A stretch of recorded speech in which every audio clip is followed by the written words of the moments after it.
ఒకవైపు ప్రకృతి వల్ల నష్టం, మరోవైపు విపక్షాల వల్ల విధ్వంసం జరిగిందని సీఎం చంద్రబాబు విమర్శించారు. గత ఆక్రమణల కారణంగా విజయవాడలో ఈ దుస్థితి ఏర్పడిందన్నారు. ప్రకాశం బ్యారేజీని ఢీకున్న బోట్లు వైసీపీ అనుచరులవే అని తేలిందని సీఎం చెప్పారు. ఇంత దుర్మార్గంగా వ్యవహరించడం వాళ్లకే సాధ్యమైందన్నారు. ప్రతి వ్యక్తికి న్యాయం జరిగే వరకు విశ్రమించనని చంద్రబాబు హామీ ఇచ్చారు.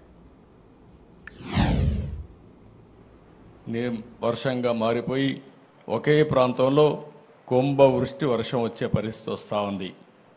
ఇవన్నీ వచ్చి మళ్ళా మనుషులు చేసే తప్పులు ఇప్పుడు ఇక్కడ చూసాం.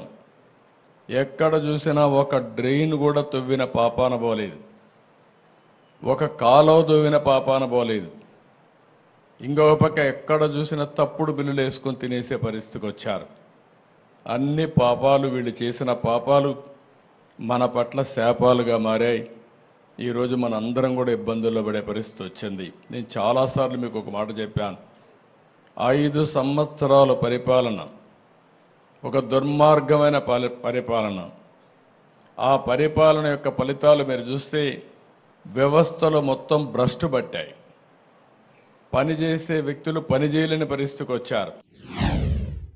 బాబాయిని చంపేసి గుండెపోటుగా చిత్రీకరించిన వాళ్ళు ఇప్పుడు బోట్లు వదిలిపెట్టి మాకు తెలియదనే పరిస్థితికి వచ్చారు. కనీసం ఓనర్స్ అనేవాళ్ళు ఆ బోట్లు క్లెయిమ్ చేయలేదు, వచ్చి కొట్టాయి.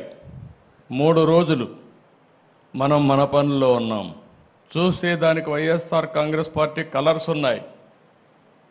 అయితే ఒక్కడు కూడా మాట్లాడకపోతే ఆ నెంబర్లు తీసుకొని వెరిఫై చేస్తే వీళ్ళంతా కూడా వైఎస్ఆర్ కాంగ్రెస్ పార్టీ ఫాలోయర్స్.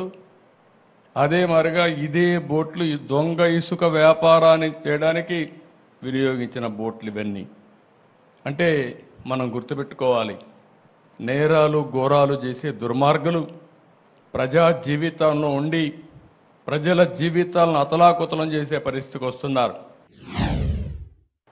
బుడమేరుకు గండ్లు పడితే ఆ గండ్లు కూడా పోడ్చలేని పరిస్థితి. రోజు తెలుగుదేశం ప్రభుత్వం దగ్గర 57 కోట్ల రూపాయలు శాంక్షన్ చేసి ఆధునీకరణ కింద బుడమేరులో పనులు చేయాలని ఆ రోజు శాంక్షన్ చేస్తే రాజకీయ కారణాలతో దాన్ని క్యాన్సిల్ చేసే పరిస్థితికి వచ్చారు. అది క్యాన్సిల్ చేసి కనీసం వీళ్ళ తెలివితేటలుంటే వాళ్ళు సొంతంగానే పనిచేయాలి, ఆ పని కూడా చేయలేదు. దీనికి అదనంగా బుడమేరు మొత్తం ఆక్రమణకు గురి చేశారు. ఎవడికి దొరికింది వాడు అమ్ముకునే పరిస్థితికి వచ్చారు. తప్పుడు రిజిస్ట్రేషన్లు చేశారు, బిల్డింగ్లు కట్టారు.